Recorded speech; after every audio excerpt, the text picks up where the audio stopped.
What is good, everybody? Welcome back to another episode brought to you by the League FFB. It is that time of the offseason where people are looking for sneaky players to add on the end of their benches, sneaky trade targets, just players that could possibly do something for your Dynasty fantasy football teams in 2024. So I've come up with 10 under the radar stashes that you should be looking to add very cheaply to the back of your roster. And all of these players are going to be valued outside of the top 150 players on Keep Trade Cut, most of them outside of the top 200. So they are very deep stashes, players that should be very affordable for your team. So without wasting any more time, let's hop right into today's video and let's start talking about my first stash.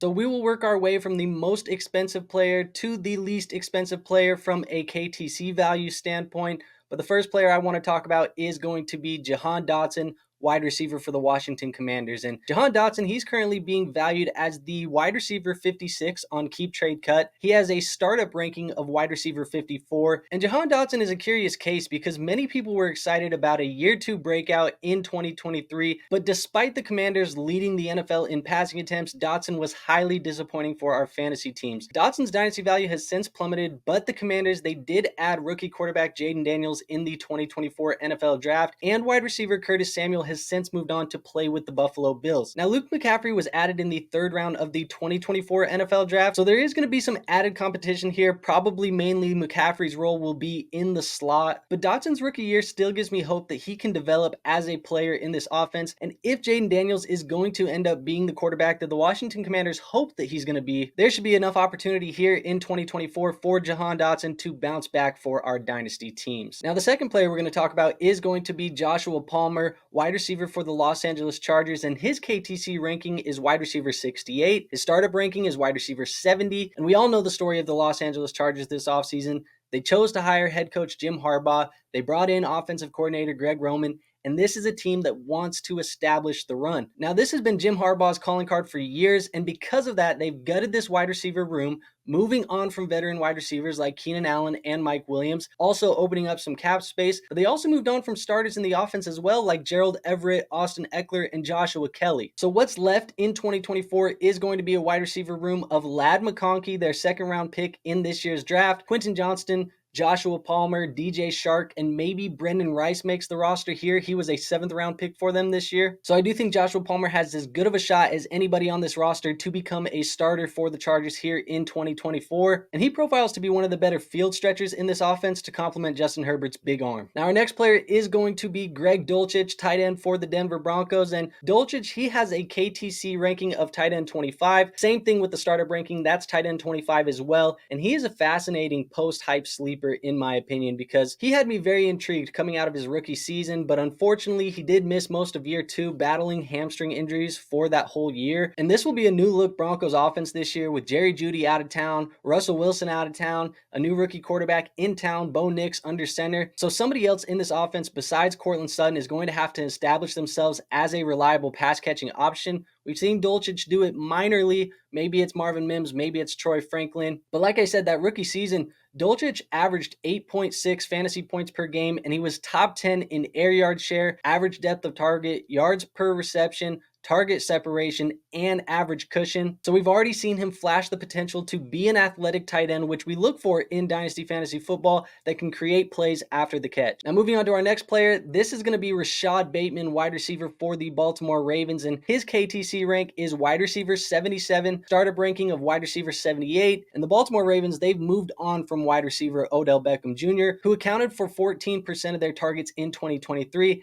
and he's since signed with the Miami Dolphins. Now, the only other competition Baltimore has added so far this offseason has been rookie wide receiver Devontae Walker out of UNC. He profiles more as an outside developmental prospect who will compete with Nelson Aguilar for snaps. But Rashod Bateman, he received an extension to stay in Baltimore for a few more years this offseason, and head coach John Harbaugh has said that he wants to get Bateman more involved in the offense in 2024. So this could be a little bit of coach speak, a little bit of hype, but it does seem like the Ravens believe in Bateman just just enough to give him another chance for our Dynasty teams in 2024. Now, the next player we're going to talk about is going to be a running back. We're going to talk about Dameon Pierce for the Houston Texans. His KTC rank is running back 61. His startup ranking is higher than that, running back 52. Now, the Houston Texans, they brought in former Bengals running back Joe Mixon this offseason. He's going to be taking over as the new lead back after the departure of Devin Singletary, who is now playing for the New York Giants. So Mixon is projected to be the starter, but the Texans do need to have a guy to be the handcuff or the backup to Joe Mixon. And Pierce, as of today, looks like he is going to be that guy. He had an awesome rookie year. He has 2 years left on his rookie contract. The only issue is that the scheme that they have now in this Houston Texans offense doesn't necessarily fit Dameon Pierce's play style. The Texans haven't added anybody of major importance outside of Mixon this offseason, so Pierce is a cheap stash as a handcuff option in case of a Mixon injury in 2024. And there have been some trade rumors with Dameon Pierce as well, so maybe you can add him and see if he gets traded to another situation that might better fit his play style. Now, the next guy we'll talk about is going to be A.T. Perry, wide receiver for the New Orleans Saints, and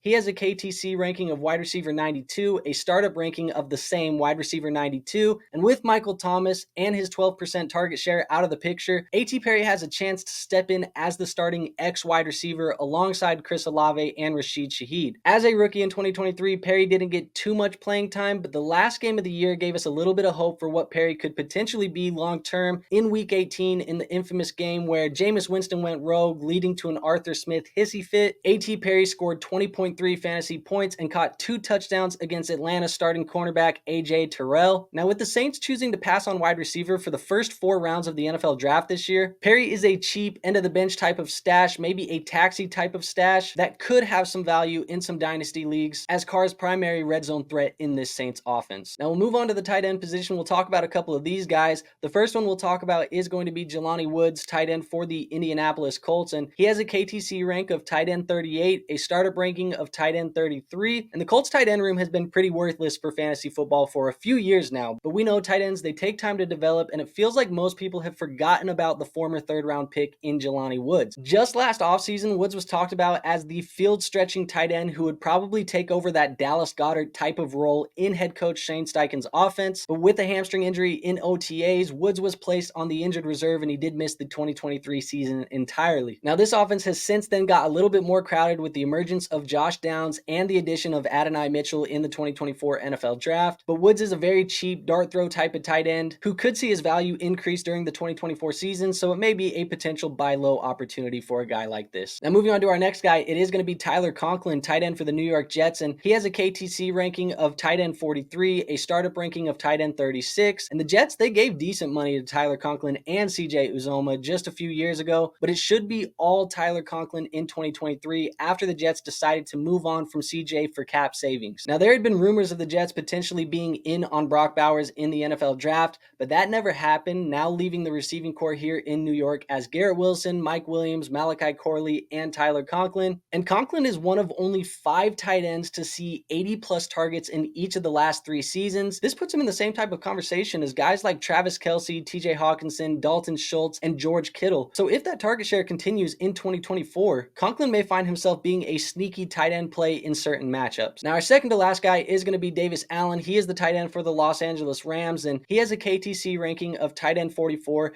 In startups, he's not really being drafted, so we can't even have a startup ranking there. But Davis Allen is a free option that you could probably pick up off the waivers in your league. You can stash him in your dynasty leagues because most people will probably assume that newly signed Colby Parkinson is the starter while Higbee is out with a torn ACL. And Allen flashed a little bit last year when Higbee was out of the lineup. Parkinson has primarily been a blocking tight end for the most of his career, so there is a chance that he continues to play in that type of role here in Los Angeles. And because Allen was drafted in the 5th round of the NFL draft in 2023, the bar isn't very high. There's not super high expectations for him, but with Higbee likely going to start the year on the PUP list, Allen may have the chance to emerge as the starting receiving tight end in this offense going into his 2nd year in the NFL. And now the 10th and final player is going to be Jalen Tolbert, wide receiver for the Dallas Cowboys, and Tolbert is basically free, a KTC ranking of wide receiver 115, startups not even being drafted. And the Dallas Cowboys, they did move on from wide receiver Michael Gallup, who did account for about 10% of their targets in 2023. and he's since signed with the Las Vegas Raiders. Now, Tolbert, he profiles a bit better as a slot wide receiver. So obviously CeeDee Lamb, he does take reps there. He's going to take quite a few in the slot, but Tolbert has a small chance of finding some increased opportunity here. Now, at the time of this recording on Wednesday, May 8th, there are some rumors about Dallas possibly looking into a few more free agent wide receivers. So by the time this comes out on Friday, this may be irrelevant, and you may not even want Jalen Tolbert anymore because they have brought in free agent Zay Jones for a visit there in Dallas. But like I mentioned, Tolbert is free. You can pick him up off of waivers. He's going to cost you nothing. And if Dallas doesn't bring in another wide receiver this year, maybe he's worth a stash on the end of your bench. Now, that is all I have for you guys today. If you did enjoy the video, go ahead and hit that like button. It is the best free way to show this channel some support. And if you want more videos like this, we did veteran winners and losers earlier last week. I strongly suggest you go watch those. Make sure you're hitting the subscribe button and the notification bell. That way you never miss any future videos from our channel. And last but not least, make sure you go join our free Discord. We do have a free Discord linked in the description. We help you with trades, waivers, all of this stuff. Basically everything we have in our videos, we help you directly hands-on in that Discord. So there is no risk in doing that. Like I said, it's free. So go click the link in the description and join. And with all of that out of the way, I will see you guys on our next video. But until then, peace out.